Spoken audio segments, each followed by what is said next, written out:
என்னதான் நீங்க earlier dinner எடுத்துக்கிட்டாலும் perfect diet and exercise follow பண்ணினாலும் நீங்க ஹெல்த் நினைச்சு ஃபாலோ பண்ணிட்டு இருக்க இந்த 3 விஷயம் உங்க வெயிட் லாஸ் ப்ராசஸ பாதிக்கும்.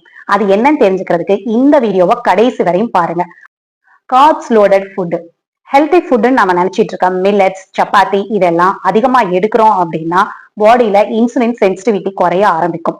இதனால இன்சுலின் ஸ்பைக் ஆகி உங்க வெயிட் லாஸ் ப்ராசஸ ஸ்டக் பண்ணும். அடுத்தது புரோட்டீன் இல்லாத dinner, fruits, soups, vegetable salads இது எல்லாமே ரொம்ப நல்லதுதான். ஆனா அதுல புரோட்டீன் இல்ல அப்படின்றப்போ மசில்ஸ் லாஸ் ஆக ஆரம்பிக்கும். இதனால கிரேவிங்ஸும் அதிகமாகும், மெட்டபாலிசமும் ஸ்லோ டவுன் ஆக ஆரம்பிக்கும். அடுத்தது லேட் டின்னர் பிளஸ் ஸ்நாக்ஸ். என்னதான் உங்க டின்னர்ல ஹெல்தி ஃபுட் இருந்தாலும் ஸ்நாக்ஸ்ல ஃப்ரூட்ஸ், நட்ஸ் இந்த மாதிரி இருந்தாலும் நம்ம பாடியில மெலட்டனின் ஹார்மோன் இன்க்ரீஸ் ஆனதுக்கு அப்புறம் இன்டேக் பண்ணினோம் அப்படின்னா குளுக்கோஸ் கண்ட்ரோல் குறைய ஆரம்பிச்சிடும். இதனால பாடியில ஃபேட் ஸ்டோரேஜ் அதிகமாக ஆரம்பிக்கும். உங்க டின்னர்ல ஹெல்த்தியான புரோட்டீன் அண்ட் ஃபைபர் இருந்தாலும் தூங்குறதுக்கு 3 மணி நேரத்துக்கு முன்னாடி சாப்பிடணும் அப்படின்றத பிக்ஸ் பண்ணுங்க.